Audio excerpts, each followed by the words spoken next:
Hello students, स्वागत है आपके अपने चैनल द केमिस्ट्री वर्ल्ड में। आज का जो हमारा टॉपिक है वही जो सीरीज हमारी चल रही थी एल्डिहाइड, कीटोन और कार्बोक्सिलिक एसिड में हमने एल्डिहाइड और कीटोन के दो टॉपिक खत्म किए हुए थे। इसके बाद अभी पिछले लेक्चर में हमने कार्बोक्सिलिक एसिड में फॉर्मिक एसिड का जो टॉपिक था उसको हमने कवर किया हुआ था। आज वही हम लोग एसिटिक एसिड को कवर करने वाले हैं कि एसिटिक एसिड को हम लोग औद्योगिक स्तर पर कैसे फॉर्म करते हैं, सिरके के द्वारा हम लोग कैसे बनाते हैं, क्या इसकी फिजिकल प्रॉपर्टीज हो सकती हैं, भौतिक गुण हो सकते हैं, क्या केमिकल प्रॉपर्टीज हो सकती हैं, मीन्स रासायनिक गुण हो सकते हैं। आज इस सब चीजों को लेकर के हम लोग चर्चा करने वाले हैं। तो देरी न करते हुए शुरुआत करते हैं हम अपने महत्वपूर्ण टॉपिक के साथ। आज सभी लोग तैयार रहना इस टॉपिक को पढ़ने के लिए। तो एसिटिक एसिटिक अम्ल, आज का जो हमारा टॉपिक है एसिटिक अम्ल। इस एसिटिक अम्ल का जो आयुपीएसी नाम होता है वो होता है एथेनोइक अम्ल। इसका आयुपीएसी नाम होता है और इसका जो फार्मूला होता है वो होता है CH3COOH। ये इसका फार्मूला होता है। ये बेसिक जानकारी है जो टॉपिक पढ़ रहे हैं। अगर उस टॉपिक के ही विषय में हमें पता नहीं है कि आखिर शुरुआत कहाँ से होगी तो हमें आगे की चीजें कहाँ से समझ में आए, क्योंकि सारा का सारा खेल तो इसी का है, इसके केमिकल फार्मूले का। तो इसका एक क्वेश्चन जो आया करता है वो आएगा, एसिटिक अम्ल के औद्योगिक निर्माण की विधि का सचित्र वर्णन कीजिए। और फिर इसके बाद कोई ना कोई रिएक्शन दे देगा कि इसके साथ रिएक्शन आप कराइए। तो इसको बनाने के लिए सबसे पहले हम लोग के पास क्या काम होता है कि औद्योगिक स्तर पर औद्योगिक निर्माण की विधि। औद्योगिक निर्माण पर बनाने के लिए हमें क्या करना होता है कि सबसे पहले एथिल एल्कोहल लेते हैं। एथिल एल्कोहल लेते हैं। इस एथिल एल्कोहल में वायु प्रवाहित कराते हैं और उपस्थिति होती है माइकोडर्मा, एक जीवाणु है, माइकोडर्मा एसीटी नामक जीवाणु होता है।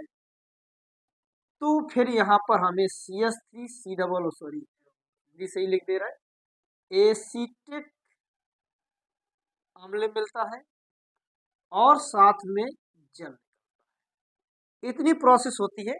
मतलब इसको अगर हम लोग केमिकल रिएक्शन के तौर पर लिखेंगे तो CH3CH2OH में जब वायु प्रवाहित कराते हैं इसमें प्रेजेंस माइकोडर्मा एसिटी ही रहेगा और यहाँ पर CH3COOH होगा और निकल जाएगा H2O। तो ये आपका केमिकल रिएक्शन होती है इसकी। ध्यान देना कि इसको हम लोग किंडवन विधि भी कहते हैं। किंडवन विधि, इसको हम लोग किंडवन विधि भी कहते हैं। ये चीज आपको ध्यान देना है। अब इसको इस रिएक्शन को होने के लिए एक उपकरण होता है, एक लोहे का पीपा लेते हैं इस प्रकार से।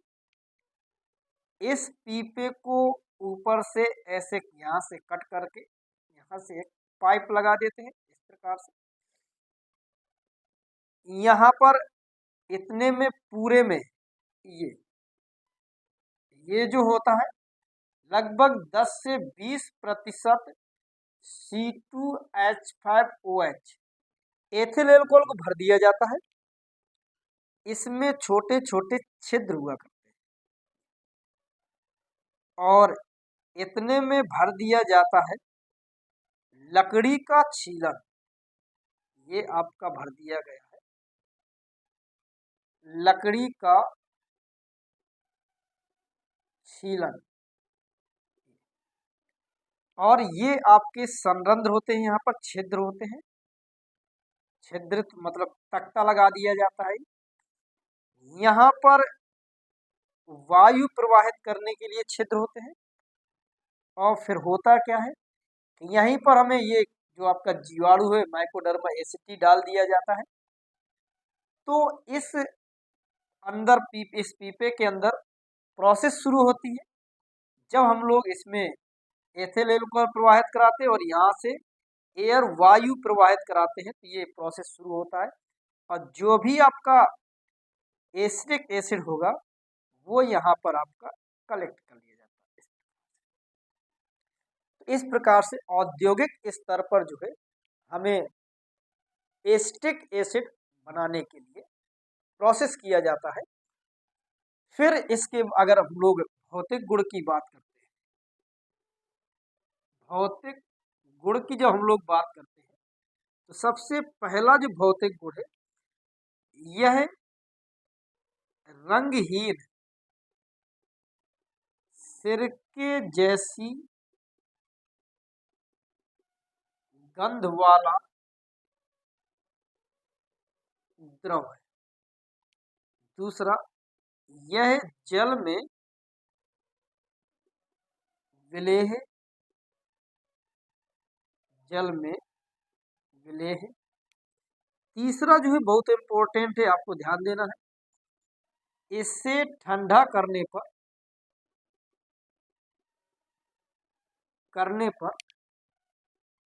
बर्फ की भांति जम जाता है।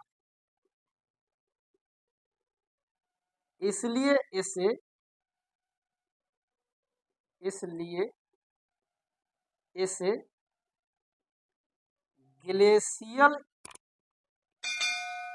ग्लेशियल एसिटिक अम्ल भी कहते हैं।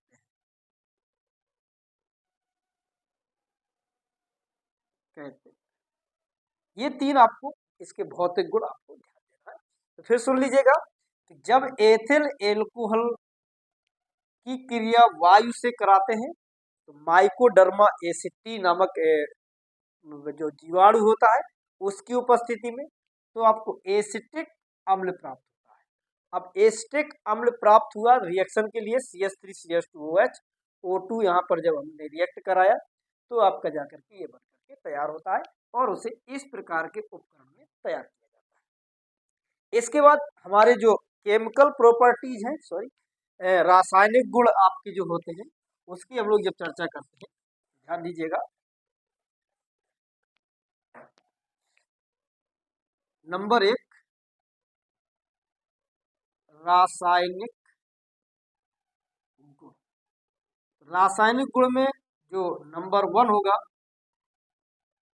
सबसे पहला, तो सोडियम धातु के साथ क्रिया, Na के साथ क्रिया, सब एक साथ हम बता देंगे जिससे आपको अलग अलग याद करने की आवश्यकता नहीं। ये आपकी क्रिया ऐसे NaOH के साथ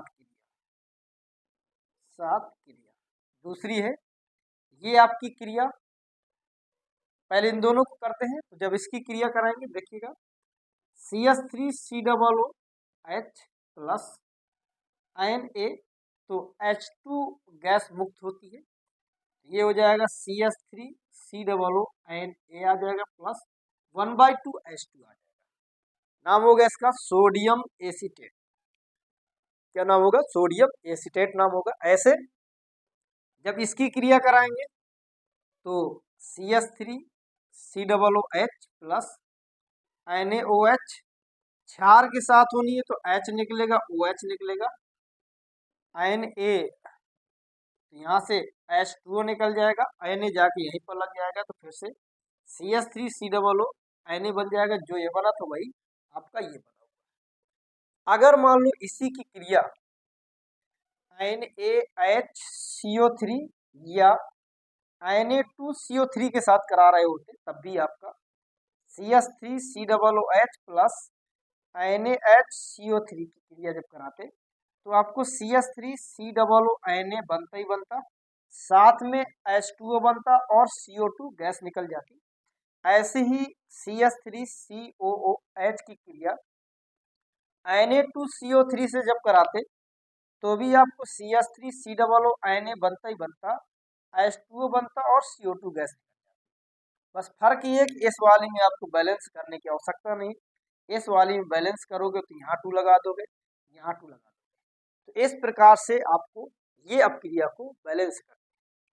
इसके बाद चौथा, देखिए सब ये सब सेम अपक्रिया है, सब चीज सेम, आपका टॉपिक आपको यहाँ पर जो भी मिल रहा है वो सब सेम मिल रहा है। चौथा है आपका PCl5 के साथ क्रिया।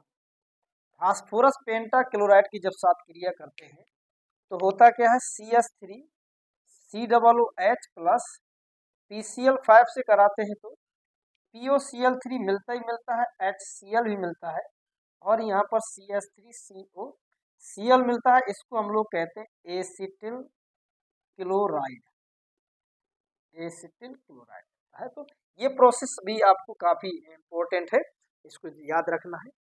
इसके बाद पांचवी जो प्रोसेस है, फिफ्थ नंबर में जो आपकी प्रोसेस है बहुत इम्पोर्टेंट है, जिससे हम लोग कहते हैं निर्जलीकरण। कभी कभी सीधे सीधे आपसे निर्जलीकरण पूछेगा कि क्या होता है जब एसिटिक अम्ल को निर्जलीकृत करते हैं। तो CH3COOH के 2 अणु लेते हैं, P2O5 की उपस्थिति होती है तो बनता है CH3CO का होल को H2O बनता है और H2O निकल जाता है, इसको हम लोग एसिटिक एनहाइड्राइड बनता है, एसिटिक एनहाइड्राइड बनता है। वहीं अगर हम लोग छठवीं रिएक्शन है, सीधे सीधे नेम रिएक्शन है, HBZ अभिक्रिया। इसको हम लोग हेल होलार्ड जेलेंस्की अभिक्रिया कहते हैं, हेल होलार्ड जेलेंस्की